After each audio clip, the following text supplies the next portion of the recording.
Pues aquí nos tenéis, rodeados de libros, en este caso de un solo libro al que vamos a dar homenaje. Bienvenidas, bienvenidos a las Oxo Talks. En este caso estamos hablando del 23 de abril, el Día del Libro. Venimos aquí, si tienes problemas de alergia, si tienes con el cambio de temperatura, puedes probar Varisac 600 miligramos. Ahora explicamos de qué va esto. Sobre todo vamos a hablar de un libro que es mucho más que un libro. Bueno, por razones logísticas no vamos a poder jugarlo, pero sí lo vais a poder hacer mientras estáis viendo esta charla, que no tiene por qué ser en el momento en el que la estamos haciendo. Esto es como una cápsula en el tiempo. Y te vamos a dar las instrucciones. Es un libro que en su origen, y tenemos hoy a la autora, es transmedia, lo que se viene a decir transmedia, pero bueno, es una de esas historias cuyas ramificaciones no solo tocan la parte literaria, sino también pues estamos en el templo del videojuego, los videojuegos y la realidad virtual. Ana B. Nieto, muy buenas. Hola Santiago, muchas gracias por Encantado traerme. de recibirte a este Encantada. templo del videojuego y siempre alfombra roja para una iniciativa como la tuya, de verdad, la aplaudimos. Creemos que es muy recomendable, no solo porque tocas el género de la ciencia ficción de una manera muy honesta y llena de profundidad, luego entramos un poco en qué referentes tienes, pero imaginaros, si nos flipamos con Ready Player One o con The Peripheral, incluso ahora el problema de los tres cuerpos, es que tenemos en España una historia maravillosa, que es esta, que es Proyecto Carón, que en realidad no le tiene nada que envidiar, por ejemplo, a una novela como Ready Player One en referencias, en honestidad, en elaboración narrativa y en ese profundo amor que se nota que esta autora, que podréis ver seguramente colgada en los estantes, porque mal suena, no, sus Espero que no obras sea boca abajo, por son lo menos. evidentemente históricas, ¿no? Tiene una amplia trayectoria. ¿Tu última novela histórica? ¿Cuál? Luz de Candelas. Luz de Sí, Candelas. siglo XIX, Madrid, bandolero urbano, Luis Candelas. Que es como, pues bueno, Lupin, pero Es como Lupin. la, Lupin Patrio. el Lupin patrio. Y que decidiste hacer una incursión en el género, digamos, friki, el género de la ciencia ficción. Bueno, friki he sido siempre, ¿eh? No ha sido una incursión así de repente, pero bueno, sí que Pero una línea de sí como investigación escritora. y como escritora sí un trabajo Porque hay que narrativo. decir que no es un género que nosotros apreciamos mucho, pero a nivel editorial, como escritora, es un riesgo.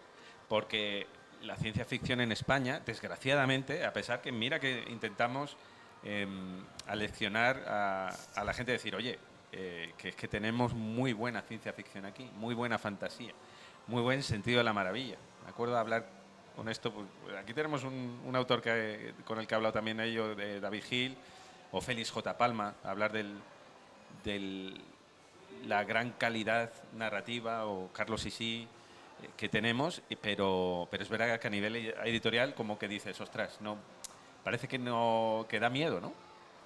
Sí, bueno, además la ciencia ficción, digamos que tiene su punto más fuerte, parece en el audiovisual, ¿no? Porque tenemos los medios para recrear esos mundos de forma muy directa y muy rica en los medios audiovisuales, también en el videojuego.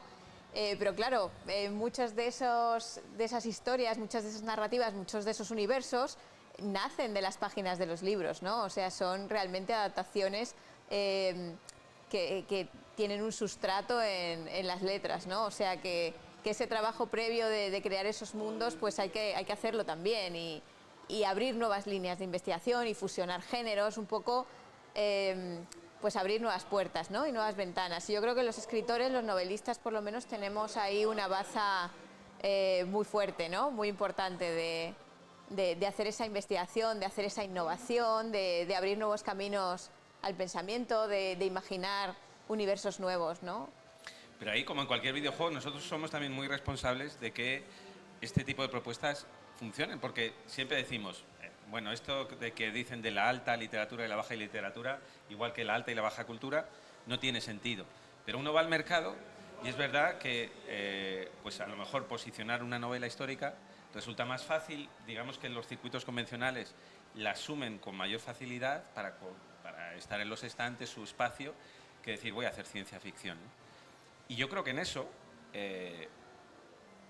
los lectores tenemos una responsabilidad de decir, no, es que nosotros mismos queremos consumir, queremos leer novelas de ciencia ficción de calidad. O sea, y por una persona que puede además conjugar ambos registros, ¿no? Digamos, el más académico de alta literatura o de un proceso de documentación, de elaboración de una novela histórica, pero también el de una novela como Proyecto Carón, que tiene, ahora hablamos del proyecto de documentación aquí, que es tela, ¿eh? Sí, a mí desde luego no me parecen mundos separados, ¿no? Como la gente a veces dice, Sí, pero no, me refiero al comportamiento en el mercado. dice, ¿cómo puedes pasar de la histórica a la ciencia ficción? Y yo les digo, no, mira, no vamos a plantearlo de esa manera. ¿Cómo puedes pasar del pasado al futuro cercano, ¿no? O sea, a mí la investigación del pasado y el trabajo con el pasado es lo que me ha permitido un poco proyectar y ver las tendencias e imaginar sociedades un poco Y luego está el retrofuturismo. al futuro cercano, ¿no?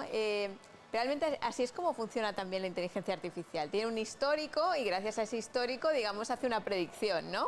Pues eso lo puedes llevar también al campo de la narrativa, ¿no? Si el pasado lo conoces bien, la antropología, los patrones básicos los tienes asimilados, luego puedes construir sociedades a un futuro cercano viendo cuáles son los movimientos sociales, los movimientos tecnológicos, los movimientos científicos de lo que viene, ¿no? Y a mí me interesa mucho el presente y me interesa mucho el presente que van a tener mis hijos y el presente que van a tener la generación alfa, que ya está empezando a subir y a tomar posiciones, ¿no?, en la sociedad. Entonces, pues sí, a mí me fascina y creo que era el momento de lanzarse con algo así. Finalista Premio Minotauro 2021, esta novela que, bueno, tiene un arranque en el que se detecta que hay pues como un reencuentro del pasado, precisamente, ¿no?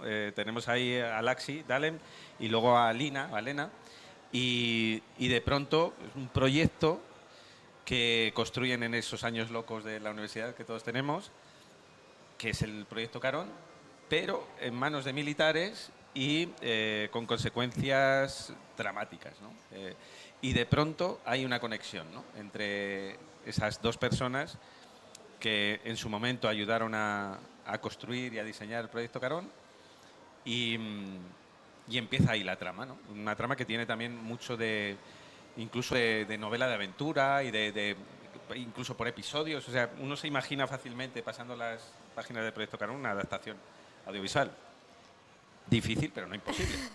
Entonces, dime un poco el germen de la idea, cómo te empiezas a documentar y decir, bueno, tengo ya dos personajes en este caso, tengo un contexto social y luego, como en toda ciencia ficción, sobre todo la buena, como en este caso,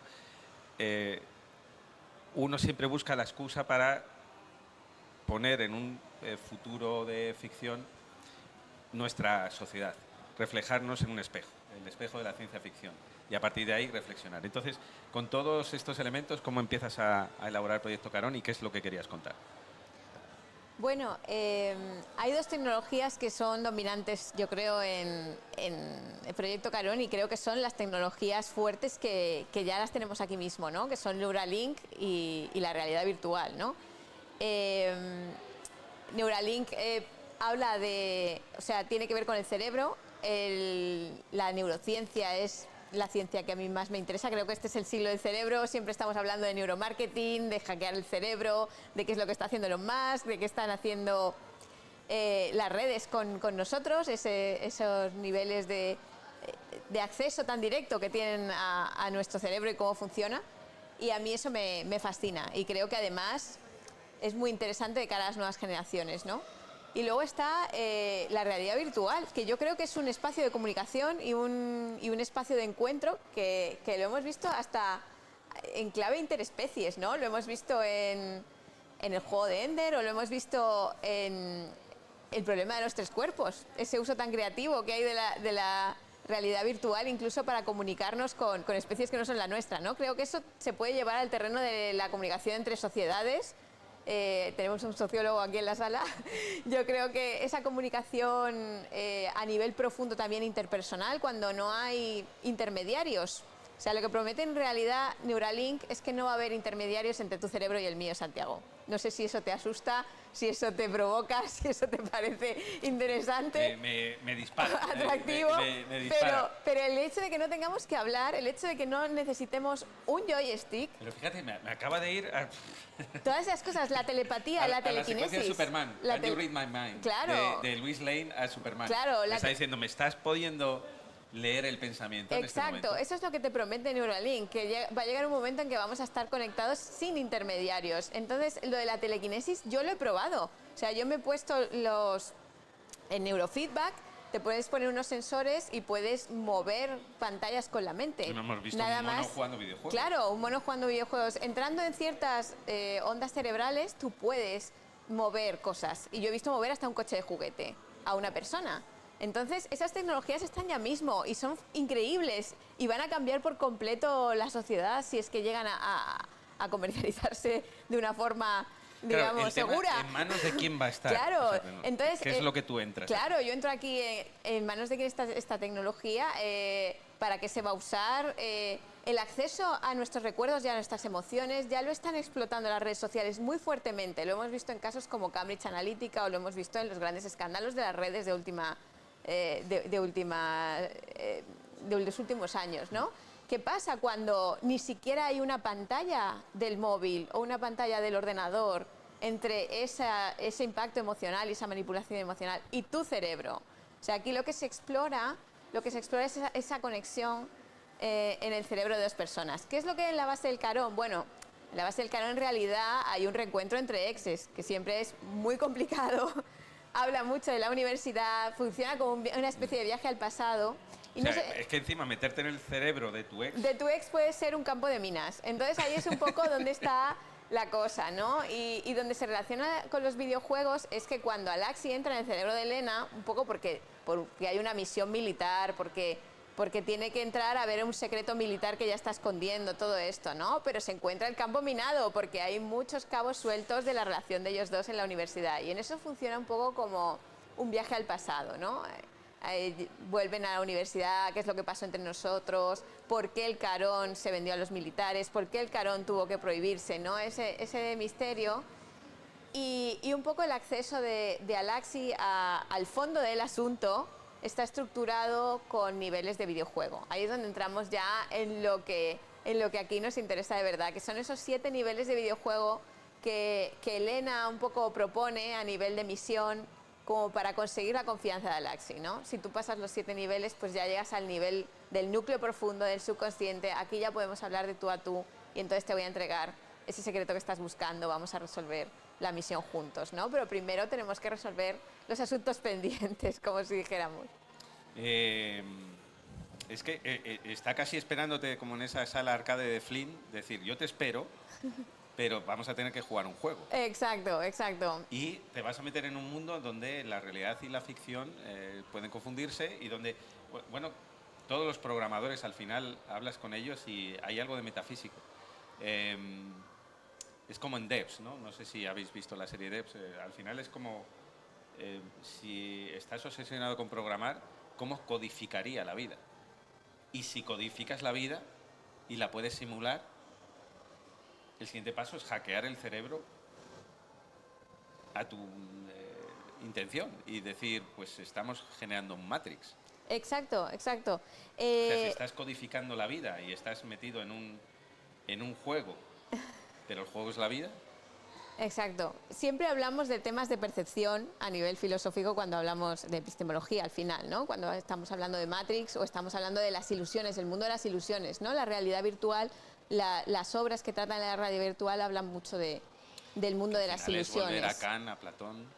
Exacto. Es que la ciencia ficción es muy buen género para hablar de filosofía, para hablar de metafísica, para hablar de epistemología.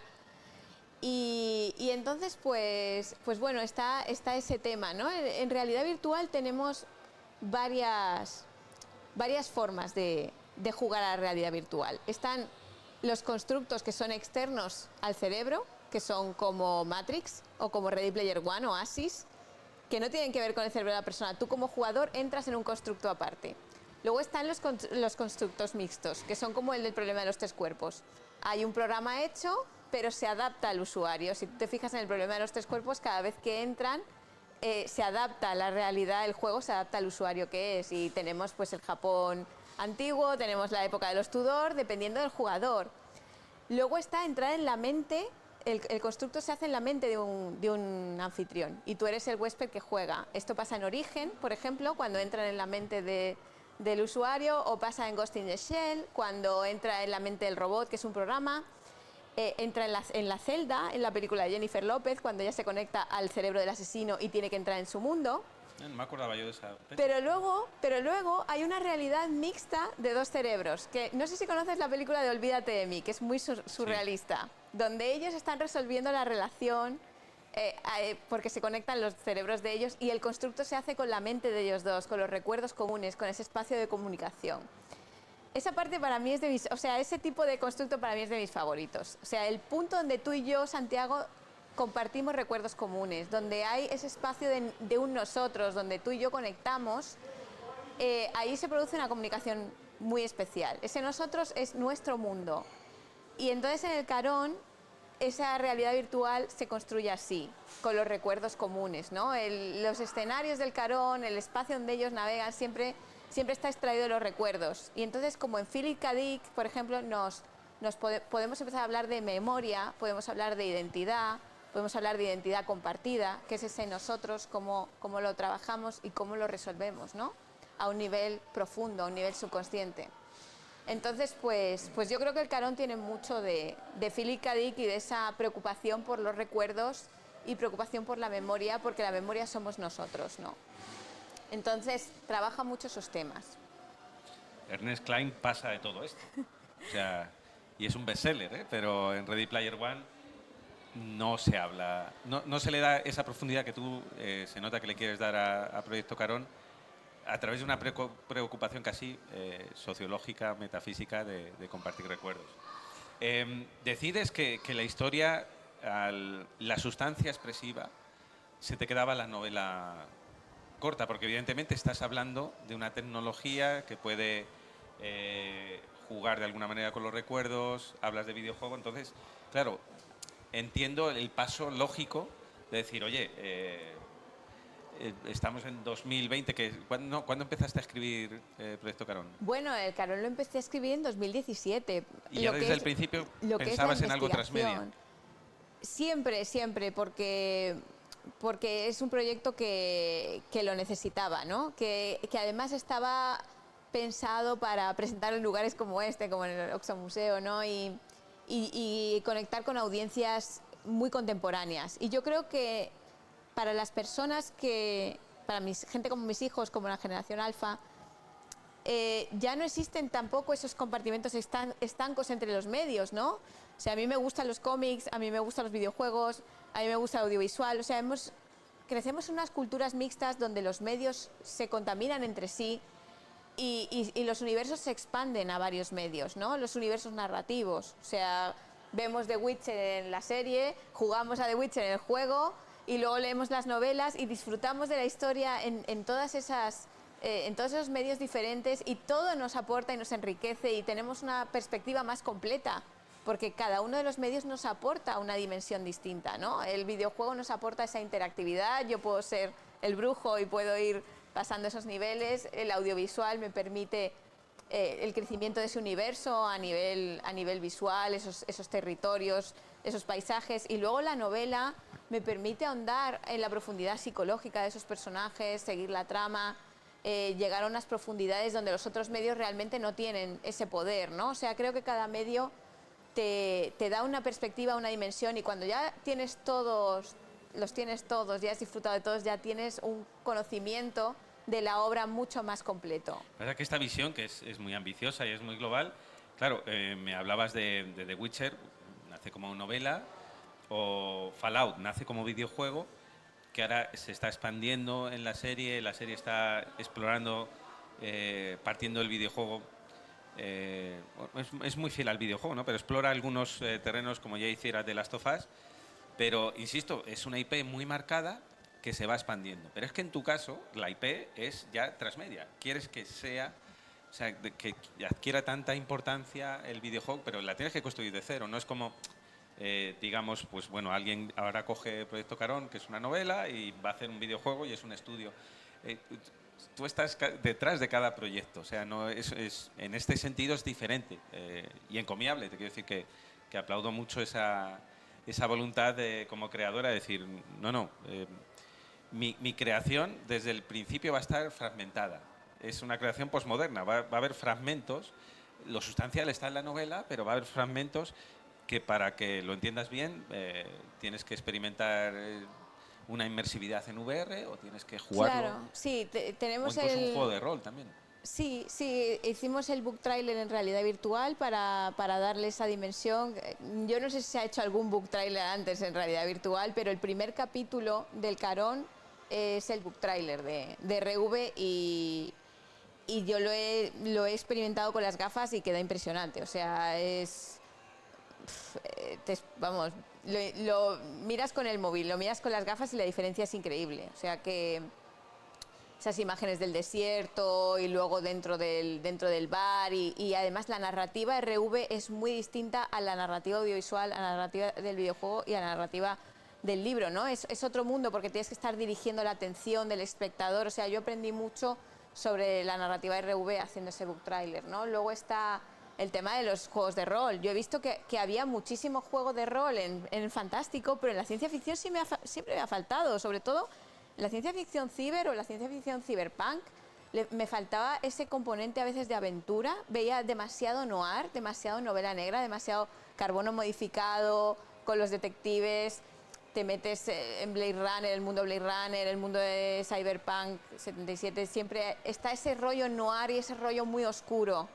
A mí me gustaba... O Blade Runner también. Claro, me gustaba más el estilo un poco de Ready Player One porque era más post-cyberpunk, que lo llaman. Es menos siniestro, menos oscuro, más lúdico. La tecnología está más integrada en nuestra vida y nos permite como disfrutar de la aventura, ¿no? O sea que hay ciencia ficción utópica. De hecho, está en la esencia de la ciencia ficción. Es que se ha puesto muy de moda la distopía, pero la utopía también. Hombre, tiene aspectos distópicos el Carón, en lo que es el mundo fuera del... Pero yo no quería que fuera algo tan oscuro y quería que fuera algo más de aventura. O sea, realmente en el Carón, en las misiones del Carón, hay varios personajes que tienen funciones distintas del cerebro y ayudan en la misión. Es el equivalente al mago, el arquero, el enano, todas estas funciones del fantástico clásico, pues en el Carón son el oráculo, que es como el mago, el rastreador, que es el investigador que se ocupa de la memoria, el químico, que es el médico, que se ocupa de la química del cerebro, el afinador, que es el eléctrico, el que se ocupa de las ondas cerebrales, de la electricidad del cerebro. O sea, es realmente crear todo un world building con base en la neurociencia. Entonces, yo pienso que por lo menos no lo había leído antes. Y entonces quería escribir sobre ello, ¿no? Entonces tiene también la parte de juegos de rol y tiene la parte del videojuego, por supuesto. Creamos un videojuego de uno de los niveles del Carón. En realidad casi todos los niveles se podrían pasar a videojuego porque son distintos tipos de videojuego en cada uno de los niveles, ¿no? Hay uno que es una espiral centrífuga, hay otro que es de lucha tipo Street Fighter, hay otro que es conversacional, una conversación tipo Monkey Island, de estar como el lanzamiento de insultos, pero bueno, pues estar conversando. Sí. Hay otro que es un puzzle tipo Myst. Yo no sé si has jugado a la saga Myst. A mí la saga Myst me fascina. O sea, esa inmersión en un entorno virtual donde tú estás desierto y vas encontrando las pistas y tipo puzzle vas encontrando la manera de construir o la manera de llegar al final. A mí son los que más me gustan. La saga Myst es de mis favoritas. Y entonces, pues hay uno de plataformas tipo Mario, o sea que realmente, y un buscaminas, la batalla naval, hay una batalla naval también. Entonces, cada uno de los 7 niveles del Carón representa un tipo de videojuego clásico que se puede... Fíjate, está siguiendo esta conversación seguramente alguien que hace cine y estaba con interés y dices, ostras, ya me lo estás poniendo difícil. O sea, 7 mundos diferentes. No, pero no son 7 mundos, realmente son el mismo mundo, pero son 7 tipos de pruebas, 7 mecánicas, que lo llaman, el programador de videojuegos lo llamaría mecánicas, ¿no? Son distintas mecánicas donde el protagonista tiene que... ¿Tú lo ves con estética similar o habría que cambiar Bueno, pues Me parece lo más espectacular. hay algunas referencias al mundo clásico, porque el mito de Orfeo y Eurídice está bastante en la base de ese descenso a los infiernos, que son el descenso al infierno de la mente, ¿no? Cuando esa parte caótica del subconsciente, ¿no? Donde todo puede pasar. Sí, de hecho, hay un momento en que Elena medio pierde el control y entonces el mundo se vuelve muy inestable, muy peligroso, ¿no? Para Laxi. Entonces, pues bueno, hay también referencias a los mitos griegos, ¿no? Tiene su parte de mitología. A mí la mitología es que me gusta muchísimo. No, por cierto, aquí en Oxo empezamos con un God of War, que creo que es la mitología hecha, el mito hecho videojuego. De hecho, Carón, perdona que te he interrumpido, Carón es el nombre de Caronte, que es el barquero que cruza la laguna Estigia hacia el otro mundo, ¿no? O sea, ese otro mundo del Hades, pues no deja de ser otro mundo fantástico, ¿no? Y entonces pues le quise poner el nombre del Carón. Creo que los videojuegos también beben mucho de la mitología. De hecho, ha servido para cantidad de videojuegos y ha renacido la mitología clásica gracias a muchos videojuegos. Pues es que hablando contigo uno se da cuenta de que la idea está muy bien construida, también es muy ambiciosa y realmente me cuesta encontrar referentes. O sea, digamos que si fragmentas y diseccionas, pues sí que hay referentes, pero digamos que el concepto global, con esa vocación de hablar de neurociencia, de reflexionar sobre hacia dónde podemos ir, también de las referencias a la cultura clásica, al mundo del consciente y del inconsciente. Pues, bueno, ya empezamos a meter ahí elementos que ya te digo, Ernest Cline desde luego no los tenía en mente cuando hizo Ready Player One, pero tú sí que decides meter ahí. La novela es muy diferente, o sea, ya no solo por la historia, ves, por ejemplo, una carta de juego de rol. Bueno, puedes explicar si quieres los diagramas que... Sí, bueno, no sé si los puede ver Julio. a lo mejor es complicado desde ahí, pero bueno, tenemos el sistema de Quimera, que es el sistema político, con los ministerios. Es una sociedad datócrata, que yo creo que estamos entrando en la era de los datos. ¿Te lo puede enseñar ahí? Mira, ahí, sí, te está Aquí. bien. No, ahí, perdona. Estamos entrando... ¿Eh? Sí, se ve bien. Estamos entrando en la era de los datos ahora y a mí me parece que los datos tienen mucho que decir en cuanto a optimizar los sistemas de gobierno, los procesos de administración pública, todo eso, ¿no? Entonces, lo que es una datocracia en el Carón, la sociedad está gobernada por los datos, son los datos los que... Es una sociedad sin políticos, no sé si hay gente que le parece esto buena idea o mala, pero es una sociedad sin políticos donde los políticos son siervos del sistema de datos que es Quimera, ¿no? Luego está aquí el organigrama de la administración pública, donde hay varios niveles de administración. A ver, ahí está. Están las manos, están los brazos de los ministerios y esos siervos son los que sirven al sistema de datos. Luego tenemos aquí la ficha de misión de los distintos compañeros estos que hacen la misión de lo que hablábamos, del grupo que apoya a Laxi y que le concede esos especies de poderes o boosters extras cuando él está haciendo las misiones. Claro, hay un delay entre el directo y la retransmisión. ¿Te imaginas que ahora te saluda? Está Ana Benieto, te saluda a ti y te haces... Y luego aquí está lo último. Romperíamos ahí la línea espacio-temporal, ¿no? Sí, es verdad. ¿Te imaginas que está haciendo algo que tú no has hecho? Eso sería increíble. De pronto estás viendo... Dejaríamos la CIFI y entraríamos a lo mejor en el una terror. charla en la que estamos tú y yo. O sea, para que os hagáis una idea. No sé si aquí voy a romper también el bucle espacio-temporal, Julio. Estamos viendo la retransmisión en twitch.tv, ¿vale? Y hay un decalaje, o sea que ahora no sé, en el bucle no sé qué es lo que pasa, porque estamos... bueno, para que veáis un poco el decalaje. A ver si vamos a entrar en un juego de espejos de esto donde se ve el uno y el otro. Así es como un tonto desaparece de esta existencia. Tipo Doctor Strange. Bueno, ahora vais a ver cómo empiezan a desaparecer mis átomos. No, bueno, que hay un decalaje, ¿no? Y imagínate que estamos viendo aquí algo diferente. como un multiverso. Claro. Y tú estás con otra camiseta. Ostras, o con otra camisa. Eso ya sería. Y no estamos presentando el mismo libro, de hecho. No, y de hecho el libro no es amarillo, sino... El libro que se está presentando es la segunda parte, la segunda parte del Carón, Guardianes de Quimera. Ojalá en algún momento pudiera. ¿Ya la tienes? Pudiera ser, ojalá. Yo no lo sé, todavía está ahí. Pero se acaba de decir el título. Podría ser. ¿Cómo que podría ser? Lo has dicho muy claro. Guardianes de Quimera. Podría ser, ese es el final. Yo no digo más. Pero es el nombre del cuerpo que funda el Capitán Rittcar cuando termina la novela. Y a partir de ese cuerpo podría haber una segunda parte o no. Podría ser o no. Esta es la ficha de... Esto que veis aquí es la ficha de rol. Para el que quiera jugar al rol. En la web proyectocaron.com está todo. Está el book trailer, está el teaser, está el videojuego que se puede jugar, está muy chulo. Y luego está las fichas de rol en alta para descargar, o sea, para imprimir y para poder jugar en tu casa. ¿Ah, sí? Total, todo eso O sea, está en proyectocaron.com. todo eso lo ofreces en la web. Proyectocaron.com. Y bueno, he de decir que sepáis que va a estar durante un tiempo estos libros, los tenemos en la tienda de Oxo. Por si queréis adquirirlos, te voy a pedir que firmes alguno. No sé si has traído 10 o cuántos has traído. Sí, 12. 12.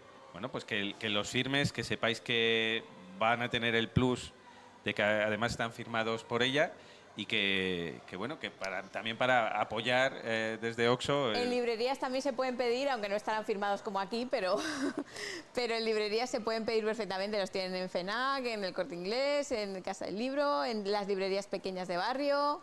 Se pueden pedir por internet, se pueden leer en digital, porque también está en ebook, o sea que está muy accesible. Y casi, yo te veo como una showrunner, como en una serie. Es decir, tú estás por encima de todo el universo del Proyecto Carón, estás muy pendiente. Y del feedback que estás teniendo de la gente, ¿qué cosa te ha impactado? O sea, bueno, que no te esperabas y dices, ostras, qué guay. Hombre, no puedo decir que no me la esperaba, porque intenté hacerla bastante original y yo creo que la gente lo está viendo. O sea, hay gente que le parece un proyecto diferente, que le parece un proyecto original, y eso sí que intenté desde el principio fusionar distintas cosas para que no fuera lo de siempre, ¿no? O sea que creo que a la hora de presentarlo, Minotauro no lo tuvo fácil, ¿no? De decir, sí, es como Ready Player One, pero no es Ready Player One. Entonces es una propuesta nueva, es una propuesta, digamos, que te va a ofrecer cosas que yo creo que no se han visto o que no están muy vistas, ¿no? Es que en este mundo posmoderno, que decíamos antes, de incluso la realidad cultural fragmentada, donde tenemos un montón de estímulos, uno tiene que ir a TikTok, además todo muy rápido, y apostar por algo así, y además con una necesidad, yo creo que tú cubres, que es el de una reflexión filosófica sobre todo lo que nos está sucediendo. Yo creo que una de las singularidades del momento que estamos viviendo a nivel científico, que es apasionante, es que para realmente avanzar en la ciencia, y no solo avanzar, sino comprender hacia dónde podemos ir y qué es lo que estamos haciendo, hay que imbricar humanidades con ciencias, digamos, duras o puramente ingenieriles o de neurociencia. Es decir, si no empezamos a integrar reflexiones desde las humanidades, desde la literatura, desde la sociología, desde la filosofía, los hallazgos científicos se quedan cojos. Y de hecho los grandes equipos científicos empiezan a integrar este tipo de colaboraciones, porque si no, como te decía, yo creo que se queda corto, ¿no? Sí, mira, vienes a cubrir ese hueco también.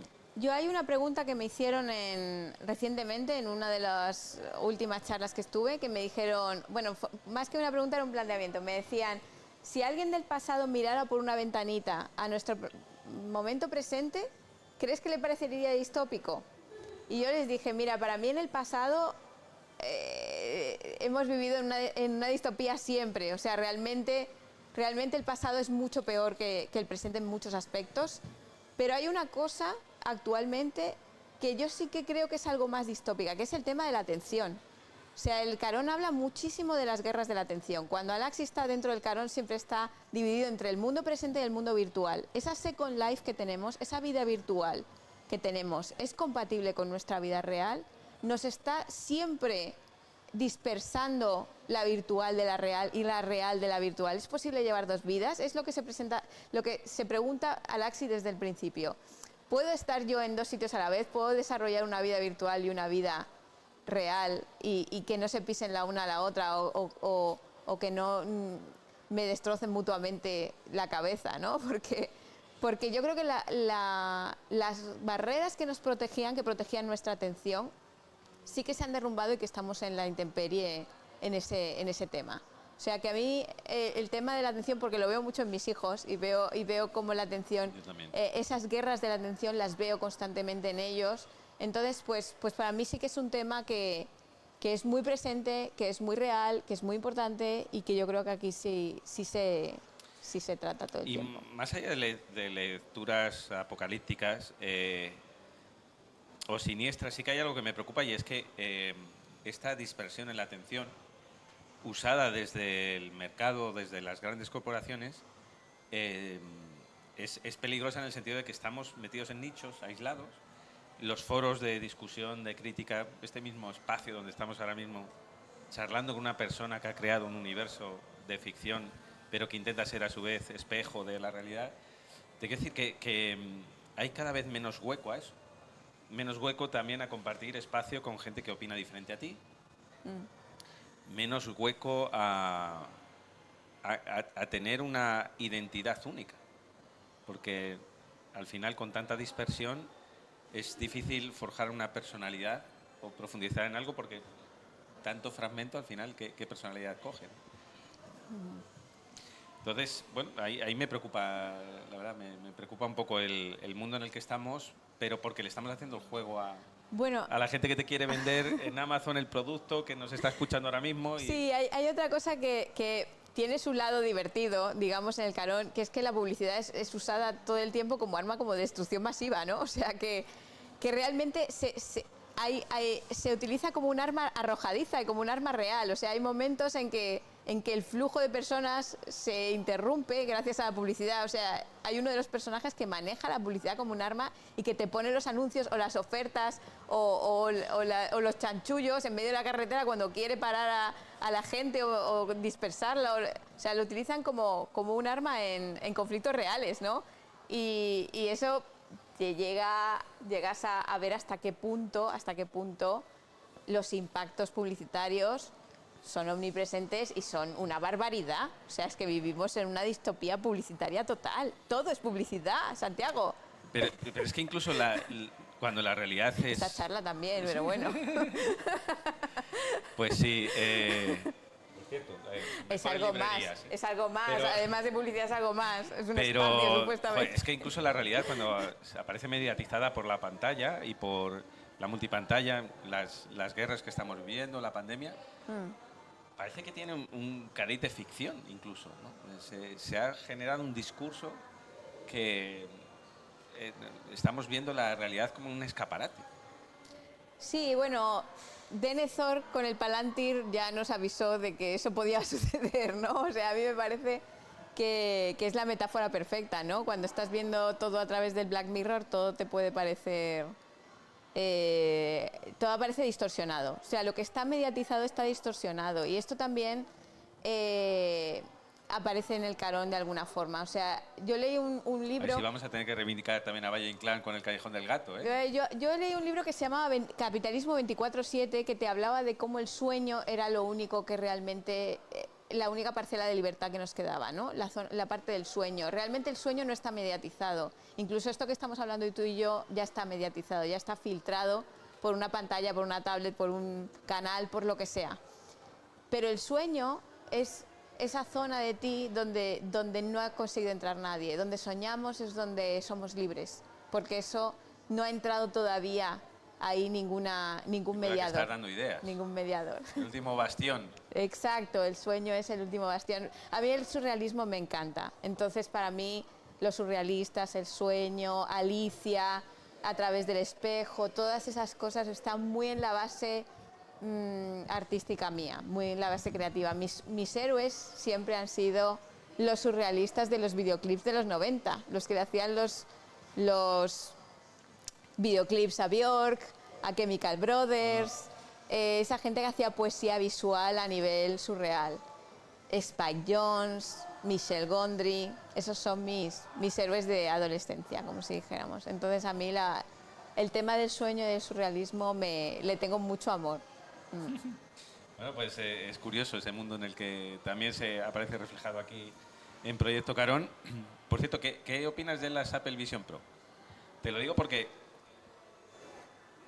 venden como una especie de nuevo paradigma, spatial computing, donde se supone que dicen, mira, no apostamos por desconectar de la realidad, sino que te vamos a meter en la realidad. La realidad mixta. Mira, yo he jugado en Matadero, fui a una exposición hace poco, donde podías jugar a juegos de realidad mixta, ¿no? Y eran una pasada. O sea, los futuros de las casas de muñecas y los futuros de el poder jugar un juego de plataformas. Había un muñequito que se iba creando como todo el escenario, el escenario del videojuego, todas las plataformas, pero a unos niveles, y te venía un helicóptero por aquí, y tú combinabas con el huevito y estabas saltando, y había un edificio y te podías agachar y mirabas cómo el huevito entraba. O sea, es como el universo de Barbie o el universo de Mattel o de los Playmobil o tal, en realidad aumentada. Eso es horas y horas infinitas de diversión y de entretenimiento. O sea, a mí me parece que todavía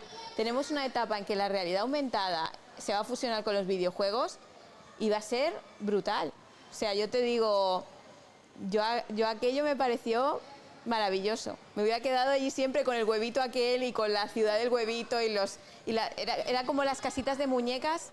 Y con un ahorro de plástico total, ¿eh? O sea, para el planeta, en el apartado de ecología se acabó el plástico, ¿no? Pero me pareció una pasada. Los Legos, o sea, tu poder hacer un Lego que no se acaba nunca, o sea, todo virtual, ¿no? O sea, ahí todavía hay unas posibilidades increíbles. Yo una cosa que sí me preocupa de lo que veo y de cómo promocionan, que a nivel técnico es la leche, y es que todas las experiencias son individuales. Es decir, tú ves una pantalla de cine estupenda, tú tienes varios monitores, pero no hay una familia, pero con la que no estás compartiendo esa misma experiencia.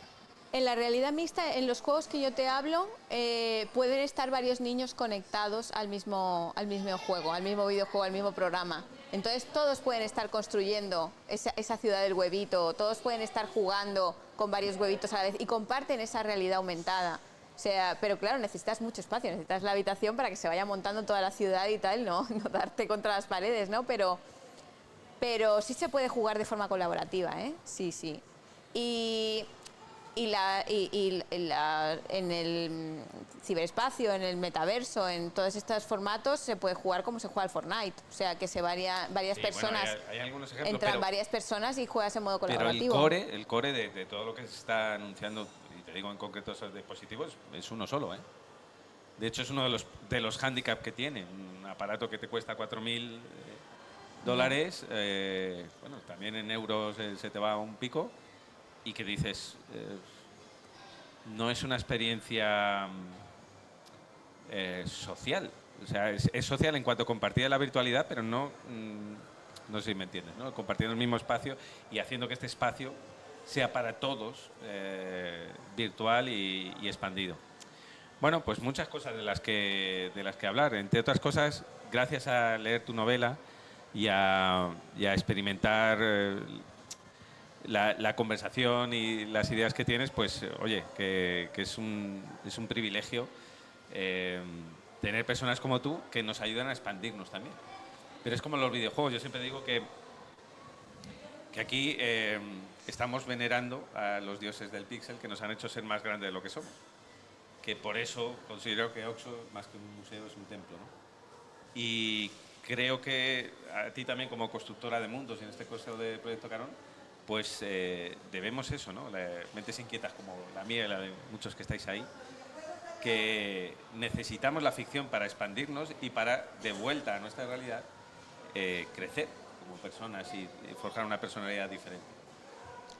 Sí, todo lo que sea espacios de reflexión compartidos nos van a ayudar a tener una mejor brújula luego a la hora de enfocar nuestras propias actividades, las de nuestros hijos, comprender mejor el mundo que nos rodea y tomar las mejores decisiones, ¿no? Porque al final cada uno es capitán de su propia vida, o sea que nadie te va a decir por dónde tienes que ir, ¿no? Y creo que la reflexión, el guardar ese tiempo, el resguardar ese tiempo de silencio, de reflexión, de introspección, los libros ayudan mucho a levantar esas barreras que te hablaba antes, que se han derrumbado. Y es una buena puerta de entrada a tus sueños. Exacto. A ese último bastión. Es que leer es como soñar. Es que es un sueño compartido. El Carón es una metáfora del libro, en realidad. Tú y yo estamos construyendo, cuando tú lees, cuando yo escribo y tú lees, estamos construyendo un mundo a medias. Porque yo, como anfitrión, te presento un escenario, te presento una propuesta, pero tú como huésped me traes también tu experiencia, me traes tus recuerdos, me traes tus percepciones y tus expectativas. O sea que en realidad lo estamos construyendo entre los dos. Bueno, y eso esencialmente es el videojuego, es un acto co-creativo. Exacto. Es decir, donde el creador construye, o el arquitecto, vamos a ser como en Matrix. Venga. El arquitecto construye un universo, pero que habitas tú, y que tú con tus decisiones, con el mando, haces tuyo y solo tuyo. Entonces hay tantos proyectos Carón como lectores y lectoras. Exacto.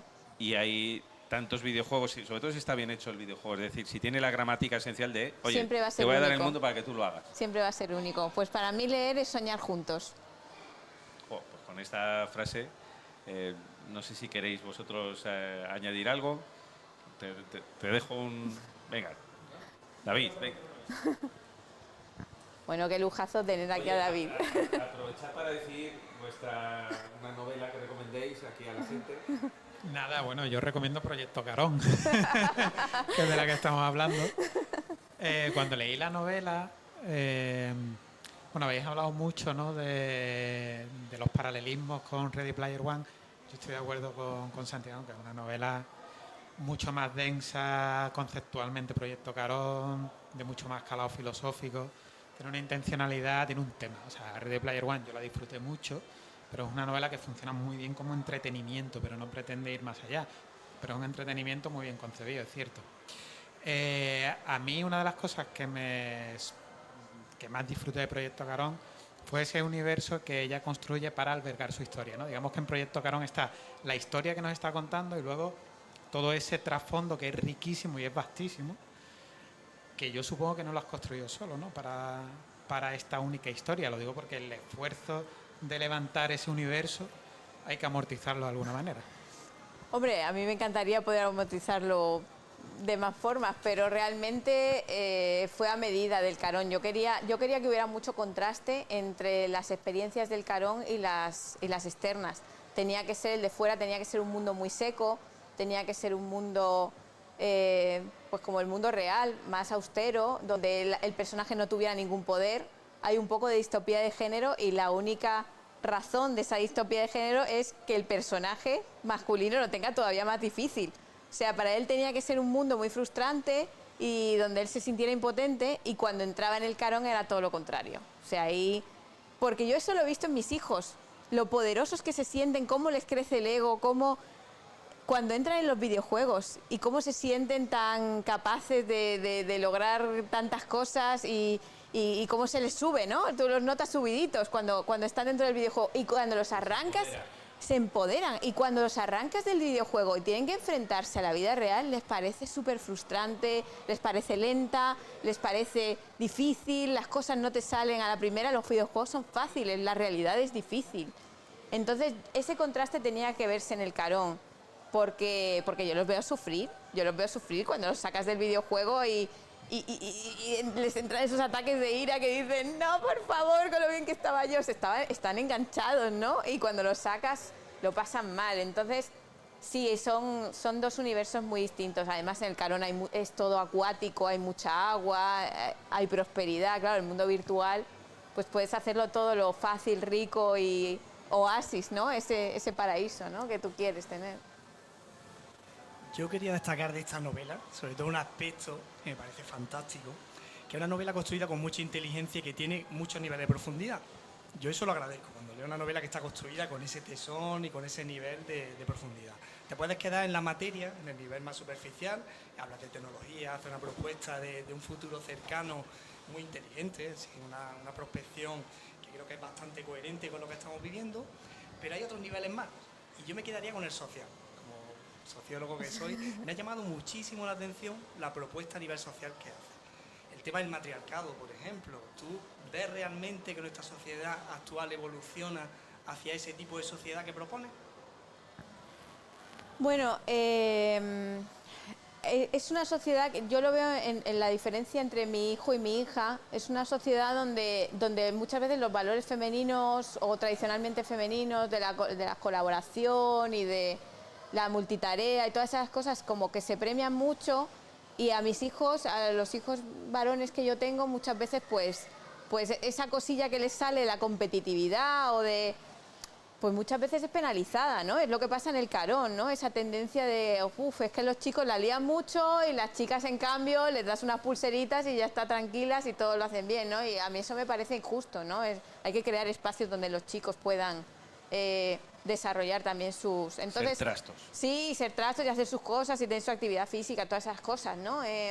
Entonces aquí lo que pasa en el Carón es que hay un elemento que aparece en Interstellar muy bien, que es que la tierra se está secando y que da muy poco y que da poco para comer. Entonces a los hombres hay como una catástrofe bélica.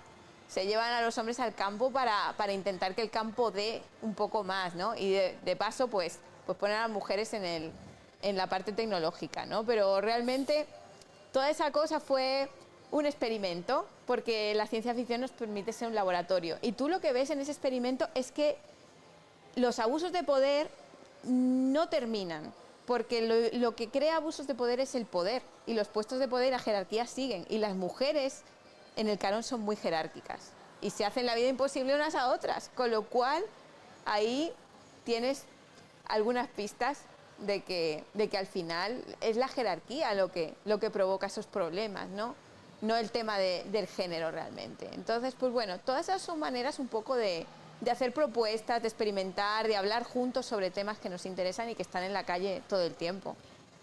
O sea, estás diciendo que la competitividad no es esencialmente masculina. Hombre, pues yo he oído esos relatos que me cuentan de las jefas de tienda, ¿no? Que hablas con las dependientes que dicen, jo, si tú conoces a la jefa de tienda, lo que es esa señora, pues dices, bueno, pues parece ser que a lo mejor es la jerarquía y en los puestos de poder donde está el problema, ¿no? Por supuesto, las chicas pueden ser súper competitivas, lo han sido siempre, y han competido por todo, por el poder doméstico, por los hombres, por la educación de los hijos, y ahora, por supuesto, por los puestos laborales, por los puestos de poder. Estamos compitiendo por los puestos de poder, por supuesto. Pero esto, aunque parezca una obviedad, no lo es así en ciertos foros, ¿eh? Las mujeres somos muy competitivas y en los videojuegos también. Hombre, y los videojuegos tienen eso. Y luego tienen una cosa maravillosa. Decías que, bueno, estás viendo cómo de felices hacen los videojuegos a tus hijos, y es esa sensación, no esa sensación, es que el videojuego te obliga a fallar. De hecho, si consigues superar un nivel sin fallar antes, la curva de satisfacción no es la misma. Y la tolerancia a la frustración que te permite un videojuego, y es, vuélvelo a intentar, no pasa nada, elabora una estrategia diferente y vuélvelo a intentar, me parece maravilloso transmitírselo. Yo lo hago con mis hijos, y luego, como vuelta de eso, me da mucha pena ver cómo nosotros como sociedad no somos capaces de instaurar un sentido lúdico. Al final somos homoludens, de decir, oye, vas a fallar, y tenemos que estar preparados como sociedad a que cometamos errores. Porque es que además, si no cometemos errores, no vamos a hacer que el juego de nuestra vida sea interesante. ¿Qué nos vamos a quedar como borregos por miedo a no fallar? ¿O vamos a ponerte una mochila en la que, si tú escoges a cierta edad el bachillerato de ciencias, vas a tener que hacer ciencias toda tu vida? Y lo ves, te lo dije. No, somos muy dramáticos como sociedad, ¿eh? Creo que castigamos mucho algo que es antinatural, y es que... el derecho a equivocarse. Es el derecho a equivocarse, el derecho a fallar. Y que, como en el proceso científico, el ensayo y el error forman parte del proceso de aprendizaje. Darle la espalda a eso es vivir una sociedad totalmente... estática. Sí, y muy cruel con lo que somos en esencia. la sociedad es, creo, demasiado monolítica, con lo que un videojuego te enseña que puedes tomar muchas decisiones, puedes probar, puedes intentar, venga, y de pronto, sí, sales de ese mundo. Con red de seguridad. No sé si red de seguridad o miedo, bueno, incluso ahora la autocensura, o sea, Sí. es terrible. Bueno, que estoy filosofando, pero gracias a ti, gracias a Proyecto Carón. Bueno, pues entonces misión cumplida.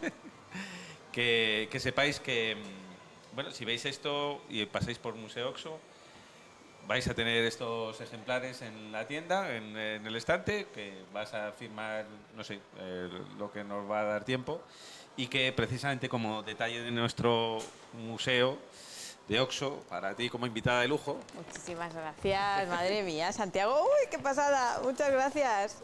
Bueno, qué guay. Sepas que siempre mira el equipo, que sea la talla, que te venga bien todo.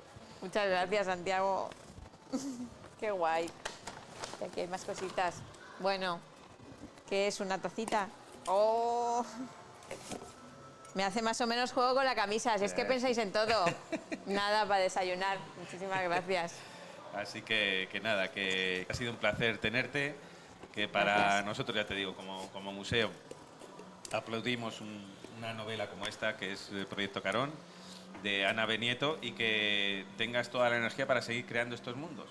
Vamos allá. Esperemos que la siguiente entrega llegue y que podamos tenerte aquí también para contarlo, que significará algo bueno, tanto para ti como para nosotros, que Estupendo. volvamos a hacer este Pues encuentro. muchísimas gracias. Pues nada, que ha sido un placer, y os recuerdo que mañana vamos a vivir una cosa mágica, que es la primera proyección del ciclo Qué grande es ser friki, un ciclo donde, si ahora hemos hecho un guiño entre el sexto y el décimo arte, entre la literatura y el videojuego, mañana lo vamos a hacer con el cine, el séptimo y el décimo arte.